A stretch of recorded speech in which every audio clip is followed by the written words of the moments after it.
जय सिया राम प्यारे बच्चों, एक बार फिर से मैं आ गया हूँ वही करने जो आप लोगों को पसंद नहीं है, मतलब कि पढ़ने हैं। तो आज आप लोगों का अगला क्लास जानना है, जैसा कि आप लोग चल रहा है, आप लोगों की सीरीज़ चल रही है बीए सेकंड सेमेस्टर, और जो सब्जेक्ट का नाम है, आपका पेपर का नाम है वो ह्यूमन ज्योग्राफी या मानव भूगोल। तो मानव भूगोल के आज हम next topic concept of human geography या मानव भूगोल की विचारधाराएँ, मानव भूगोल की विचारधाराएं। जैसा कि मैं पहले भी बता चुका हूं कि अलग अलग सब्जेक्ट की अलग अलग विचारधाराएं होती हैं या अलग अलग सब्जेक्ट के कुछ कंसेप्ट होते हैं जिनके तहत ही उस सब्जेक्ट में अध्ययन का कार्य किया जाता है। तो ये इंट्रोडक्शन का ही पार्ट है कि क्या क्या विचारधाराएं हैं मानव भूगोल के, जिस पे मानव भूगोल अध्ययन का कार्य कर रहा है।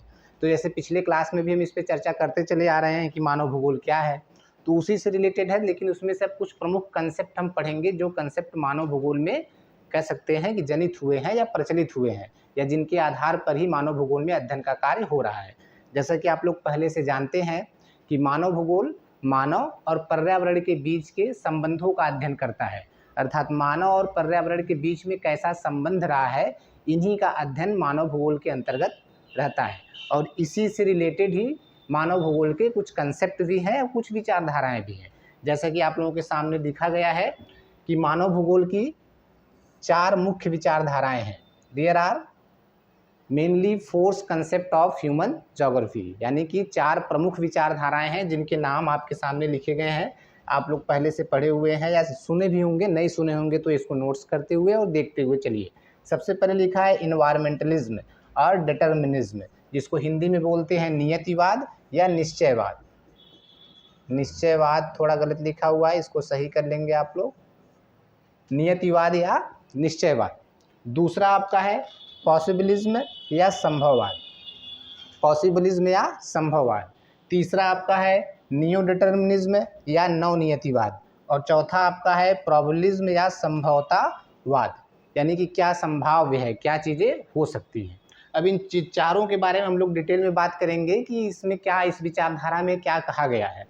और क्योंकि आप जान रहे हैं कि भाई सभी की बातों को महत्व नहीं दिया जाता है किसी भी सब्जेक्ट में, तो कुछ विद्वान होते हैं या कुछ जियोग्राफर होते हैं जो उस क्षेत्र में अध्ययन किए होते हैं, उन्होंने कुछ न कुछ चीज़ें बताई गई होती हैं।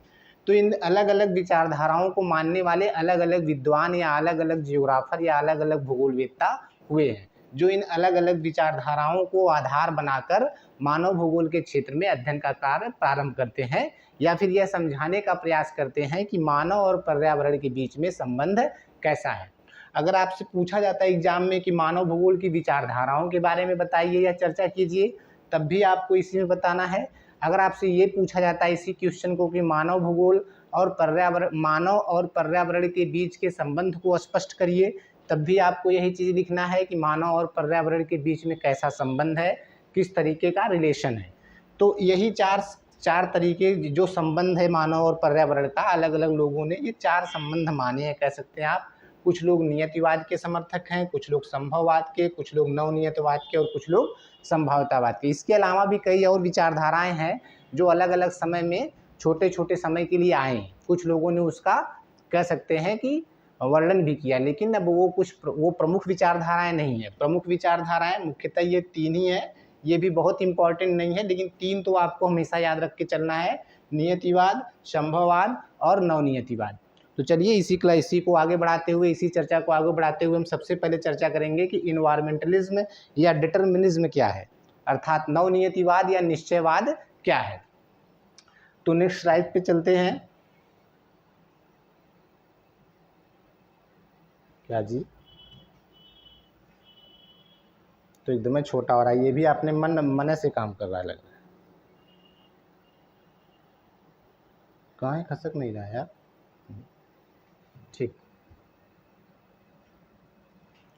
ठीक है। तो सबसे पहला आपका है नियतिवाद, या इसी को हम लोग क्या बोलते हैं, नियतिवाद या निश्चयवाद।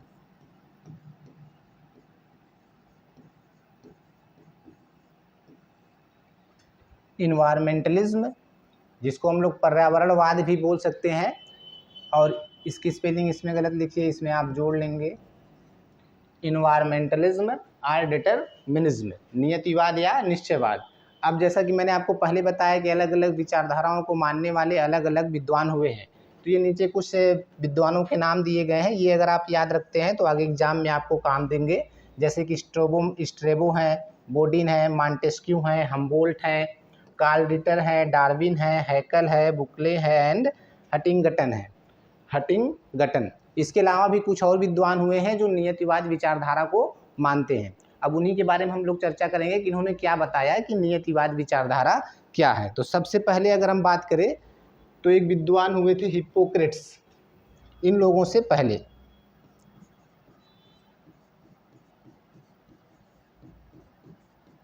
हिप्पोक्रेट्स, इन्होंने ही सबसे पहले मानव और पर्यावरण के बीच को संबंध कह सकते हैं बताने का प्रयास किया। तब हालांकि उस विचारधारा का नाम नवनियतिवाद या डिटर्मिनिज्म या फिर इन्वायरमेंटलिज्म नहीं था, लेकिन उन्होंने बताने का प्रयास किया कि मानव और पर्यावरण में पर्यावरण ही कह सकते हैं कि ज़्यादा महत्वपूर्ण तत्व है।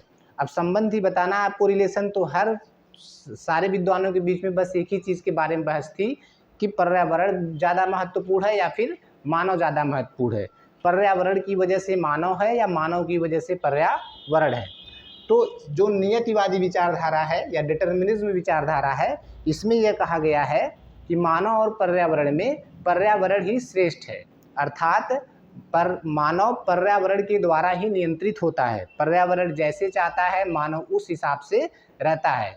पर्यावरण के प्रभाव के कारण ही मानव में अलग अलग प्रकार की कह सकते हैं कि उसकी मानसिक या शारीरिक विकास भी होता है। इसको प्रूफ करने के लिए अलग अलग लोगों ने अलग अलग तरीके से बताया है। जैसे कि हिप्पोक्रेट्स जी हैं, जैसा कि मैंने आपको बताया, इनकी एक बुक थी on air water and species, on air water and species, जिसमें इन्होंने बताया कि भाई देखिए पूरे विश्व में अगर आप देखेंगे, विश्व का मानचित्र आप लोग देखे होंगे, ग्लोब देखे होंगे। मान लीजिए ये ग्लोब है आपका, बीच में क्या होता है विषुवत रेखा, ऊपर आपके क्या होते हैं पोल या फिर ध्रुव। अभी हम फिजिकल ज्योग्राफी नहीं पढ़ा रहे हैं इसलिए आपको रफली बना रहे हैं।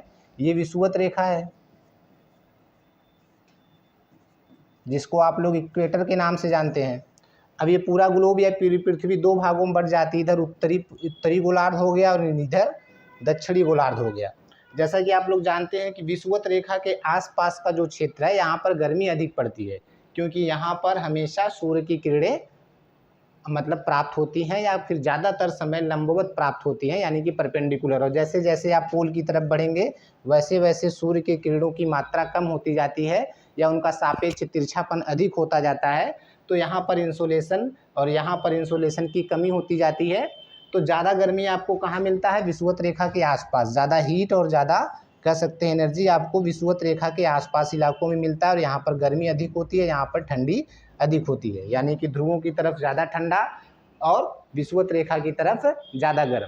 इसी से अब यही होता है, जब आप देखेंगे तो फिर कैसे आप कहेंगे भाई पर्यावरण के द्वारा मानव नियंत्रित होता है।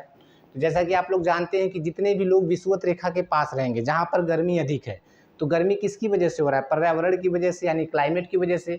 तो गर्मी अधिक होने पर यहाँ पर पाए जाने वाले जो भी जीव जंतु होंगे या फिर कह सकते हैं कि मानव ही होगा, जो मानव होगा वो ज़्यादातर क्या होता है, काला होता है।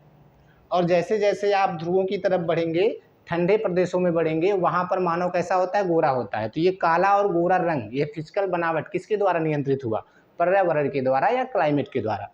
तो ऐसा सभी विद्वानों ने बताया और उसमें से कुछ विद्वान आपके सामने लिखे हुए। उसके अलावा हिप्पोक्रेट्स जी ने या फिर बोडिन जी ने, स्ट्रैबो जी ने, बोडिन जी ने, हम्बोल्ट जी ने, इन सभी लोगों ने सेम चीज़ें बताई कि जैसे जैसे आप देखेंगे, जैसे जैसे आप ऊपर बढ़ेंगे यानी ध्रुवीय प्रदेशों में, ठंडे प्रदेशों में बढ़ेंगे, तो ठंडे प्रदेश में सबसे पहले तो उनकी शारीरिक बनावट अच्छी होती है और उसके बाद वो लंबे चौड़े होते हैं, हिष्ट पुष्ट होते हैं, परिश्रमी होते हैं, ज़्यादा मेहनती होते हैं, कामचोर नहीं होते, आप ऐसा सीधे सीधे कह सकते हैं, वो मेहनत करते हैं और परिश्रमी होती है। लेकिन गर्म प्रदेशों में यानी विषुवत रेखा वाले क्षेत्र में, उष्ण प्रदेश में क्या होता है कि इंसान ज़्यादा मजबूत भी नहीं होता है, ज़्यादा परिश्रमी भी नहीं होता और बहुत सुस्त होता है, लेजी होता है, आलसी होता है, आलसीपन ज़्यादा होता है, काम नहीं करता है। तो जैसा कि आप लोगों के भाई क्षेत्र में है, आप लोग जान ही रहे होंगे कितने आलसी लोग हैं। ऐसा रियलिटी भी होता है कि पहले से भी, इसीलिए क्या होता है कि आप देख रहे हैं कि जितने भी पिछड़े हुए देश हैं, यानी जहाँ जो विकसित देश नहीं है, जो अभी पिछड़े हुए देश हैं, वो किस क्षेत्र में पड़ते हैं, विषुवत रेखा वाले क्षेत्र में, जहाँ पर गर्मी अधिक पड़ती है।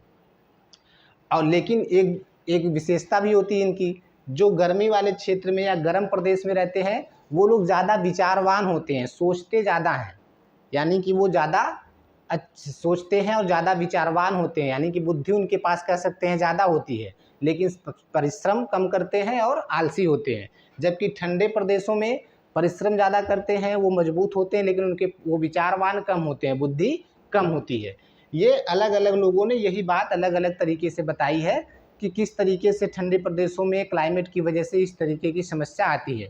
इसी को आधार मानकर ये भी बताया गया है कि जो बीच के हैं समशीतोष्ण वाले क्षेत्र, जो न तो ज़्यादा ठंडे प्रदेश में है न तो ज़्यादा गर्मी वाले प्रदेश में है, जैसे बीच वाले जो है जहाँ पर ठंडी भी पड़ती है और गर्मी भी पड़ती है, यानी कि सामान्य रहता है, न बहुत ठंडा न बहुत गर्मी, तो वहाँ पर भी जैसे कि मॉन्टेस्क्यू महोदय थे, मॉन्टेस्क्यू इसमें लिखे होंगे, लिखे हैं, हाँ ये लिखे हैं मॉन्टेस्क्यू महोदय, इन्होंने बताया कि अब ये जो बीच वाले हैं जो समशीतोष्ण क्षेत्र में है, ये इनमें दोनों चीज़ें होती हैं, यह न तो बहुत ज़्यादा परिश्रमी होते हैं और न तो बहुत ज़्यादा बुद्धिमान न तो विचारवान, लेकिन वो यहाँ से कुछ परिश्रमी भी होते हैं, ऐसा नहीं कि एकदम परिश्रमी नहीं है, वो कुछ परिश्रमी भी होते हैं और उनके पास बुद्धि भी होती है, विचार भी होती है, दोनों साइड में बीच में पड़ने वाले।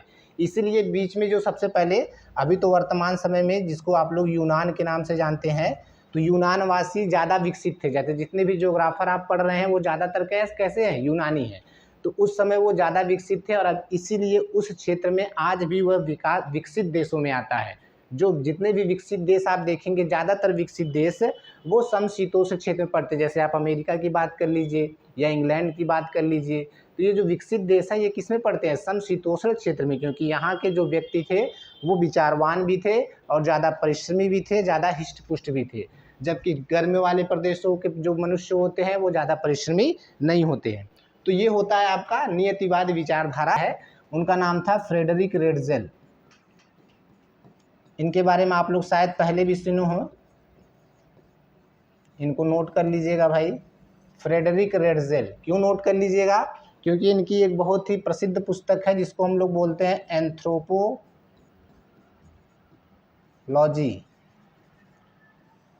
Anthropology, Frederick Ratzel. और इनको बोला जाता है, जो आप सब्जेक्ट पढ़ रहे हैं मानव भूगोल, तो अगर आपसे कोई पूछे कि मानव भूगोल के जन्मदाता कौन है या मानव भूगोल के पिता कौन है, तो कौन है, फ्रेडरिक रेडजेल। क्योंकि जो इनकी पुस्तक है एंथ्रोपोजियोग्राफी में मानव और पर्यावरण के बीच के संबंधों का ही पूरा वर्णन किया गया है कि मानव और पर्यावरण के बीच में क्या संबंध है। तो सबसे पहले मानव के बारे में या मानव और पर्यावरण के बीच के संबंधों के बारे में बताने वाले जो सबसे पहले विद्वान थे वो थे फ्रेडरिक रेडजेल। इसीलिए इन्हें मानव भूगोल का पिता या मानव भूगोल के जन्मदाता के नाम से जाना जाता है। ये भी कैसे थे, नियतिवादी विचारधारक थे, अर्थात ये भी मानते थे कि मानव और पर्यावरण में पर्यावरण ही श्रेष्ठ है और पर्यावरण के द्वारा ही मानव के क्रियाकलापों का नियंत्रण होता है। मानव जैसा पर्यावरण चाहता है, मानव उसी तरीके से अपना कार्य या अपना क्रियाकलाप करता है। जैसे कि इसमें बहुत सारे एग्जाम्पल्स भी, ये तो एक छोटा सा एग्जाम्पल था, ऐसे एग्जाम्पल दिया गया था जैसे जो नदी के किनारे लोग रहते हैं, जो समुद्र के किनारे रहते हैं, उनके जो बाजू होती हैं, जो हाथ होते हैं वो काफ़ी मजबूत होते हैं। क्यों होते हैं, क्योंकि उनको नाव चलाना होता है। वैसे ही जो पहाड़ों पे रहते हैं उनका पैर क्या होता है, बहुत मजबूत होता है, क्योंकि उनको ऊंचाई पर चढ़ना होता है।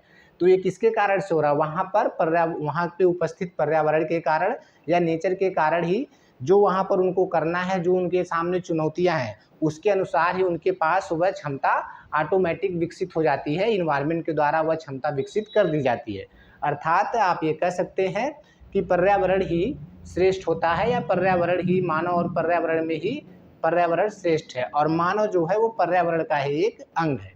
ऐसा किसने कहा, फ्रेडरिक रेडजेल ने। और जो भी नियतिवाद विचारधारा के मानने वाले कह सकते हैं कि जियोग्राफर थे या फिर जो भी विद्वान थे। उसके बाद फ्रेडरिक रेडजेल की एक शिष्या थी कुमारी एलन चर्चिल सैम्पुल। इनका नाम आप लोग पहले सुन चुके हैं,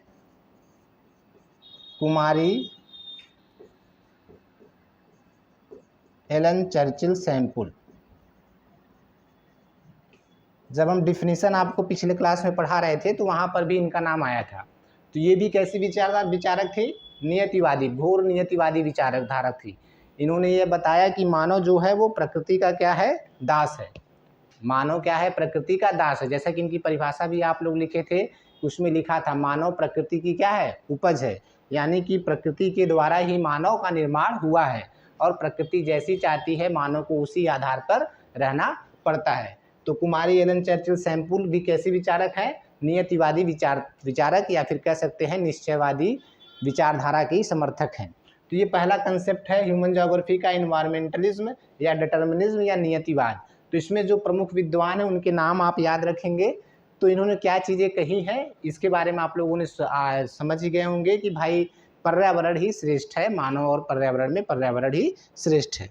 उसके बाद फिर नेक्स्ट आता है दूसरी विचारधारा। कुछ लोग तो इसको मानते थे, कुछ लोग इसका कह सकते हैं कि इसकी आलोचना भी करते थे, नहीं नहीं भाई पर्यावरण नहीं, मानव श्रेष्ठ है, मानव जैसे चाहे वैसे पर्यावरण को रह सकता है। और वर्तमान समय में ऐसा हो भी रहा, आप देख भी रहे हैं कि पहले जब शुरुआत था यानी प्राचीन समय में तो ये मान सकते थे कि आप पर्यावरण के द्वारा ही मानव नियंत्रित होता है या पर्यावरण से जो चीज़ें मिलती हैं उसी से मानव जीवित रहता है। लेकिन अब वर्तमान समय में आप देख रहे हैं कि मानव की टेक्नोलॉजी के बढ़ने के साथ साथ, मानव की बुद्धिमत्ता बढ़ने के साथ साथ मानव जैसे चाहे वैसे पर्यावरण का इस्तेमाल कर रहा है या पर्यावरण का यूज कर रहा है, या पर्यावरण में उपस्थित जो रिसोर्सेस हैं, जो संसाधन है, उसका भी मानव अपने अनुसार, अपनी इच्छा अनुसार जैसे चाहे वैसे उसका इस्तेमाल कर रहा है। हालांकि ये अलग बात है कि इतनी अत्यधिक मतलब इतने बड़े तौर पर जब आप पर्यावरण में कह सकते हैं हस्तक्षेप करते हैं तो समय समय पर आपको विभिन्न प्रकार की आपदाओं का या विभिन्न प्रकार की समस्याओं का समाधान करना पड़ता है। जैसा हाल ही में आप लोगों ने देखा कोरोना वायरस या कोरोना महामारी के बारे में ये क्यों आया, भाई हम ही लोगों का खुरापात था, यानी मानव का ही खुरापात है। अगर हम लोग प्रकृति से इतना छेड़छाड़ न करें या नेचर से इतना छेड़छाड़ न करें, नेचर के द्वारा जो रूल बनाए गए हैं उनके अनुसार ही कार्य करें, तो फिर आपका पृथ्वी या आपका अर्थ या फिर आप कह सकते हैं आपका इन्वायरमेंट स्वस्थ रहेगा और आप भी स्वस्थ रहेंगे। लेकिन मानव के द्वारा किए गए क्रियाकलापों से प्रकृति को विभिन्न प्रकार की हानियाँ पहुँचती हैं, जिसकी वजह से आपको विभिन्न प्रकार की समय समय पर समस्याओं का सामना करना पड़ता है। तो कोरोना वायरस तो अभी हाल ही में आपको मिला, वैसे तो आप जानते हैं भूकंप, ज्वालामुखी, अर्थक्वेक, सुनामी, ये सब वगैरह अगर समय समय पर आते ही रहते हैं। वो भी क्यों आते हैं, वो भी हम ही लोगों की वजह से आते हैं, या हम लोग जब पर्यावरण में या फिर कह सकते हैं कि नेचर को ज़्यादा प्रभावित करते हैं या उसमें ज़्यादा हस्तक्षेप करते हैं, ज़बरदस्ती कोई काम करते हैं, तो फिर ऐसा संभव होता है। लेकिन हालांकि फिर कुछ लोगों ने माना नहीं, मानव अपने अनुसार भी कार्य करता है या अपनी इच्छा अनुसार कार्य करता है। तो फिर दूसरी विचारधारा का जन्म हुआ। दूसरी विचारधारा कौन सी है, जैसा कि आप लोग जानते हैं,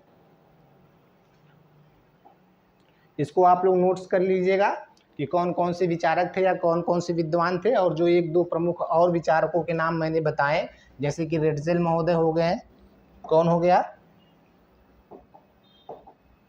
रेटजेल, इनकी पुस्तक एंथ्रोपोजियोग्राफी,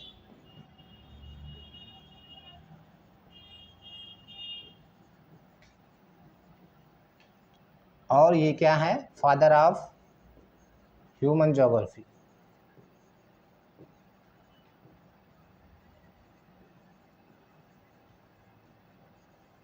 उसके बाद इनकी शिष्या, क्या नाम था उनका, कुमारी एलन चर्चिल सैंपुल।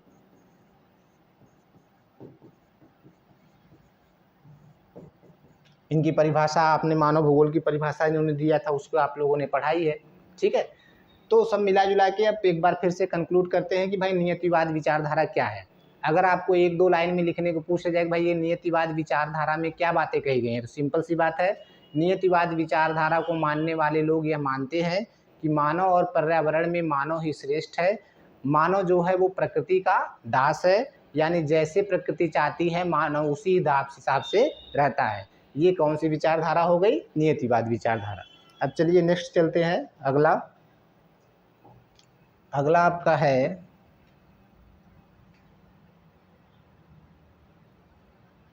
छोटा हो जा बेटा, ये भी अपने आप ही से काम करता है क्या, ठीक। नेक्स्ट आपका है, इसमें गलत लिखा है, थोड़ा सा इसमें सुधार कर लेते हैं। जैसे लिखा है आपका संभववाद, संभावतावाद ना, तो ये संभावता नहीं है, इसको हम लोग बोलते हैं संभववाद, जैसा कि पिछले वाली पीपीटी पर या पिछले वाले पेज पर लिखा था, संभववाद, जिसको हम लोग पॉसिबिलिज्म ही बोलते हैं, संभववाद या पॉसिबिलिज्म। अब संभववाद में क्या कहा गया, जैसे मैंने आपको बताया कि जब नियतिवाद विचारधारा आई तो फिर कुछ लोग इसको न मानने वाले भी हुए। नहीं, ऐसा नहीं है भाई, केवल प्रकृति श्रेष्ठ नहीं है, प्रकृति के अलावा मानव भी प्रकृति को चाहे जैसे इस्तेमाल कर सकता है, या प्रकृति से या नेचर को मानव अपने हिसाब से, अपनी ज़रूरतों के हिसाब से उसका इस्तेमाल कर सकता है, जैसा वर्तमान समय में हो रहा है। तो ऐसा मानने वाले कौन कौन से थे, जैसे जो प्रमुख विद्वान थे वो Blass, Bruns, Kirchhoff, Golden, R Smith और जॉर्ज टैथम।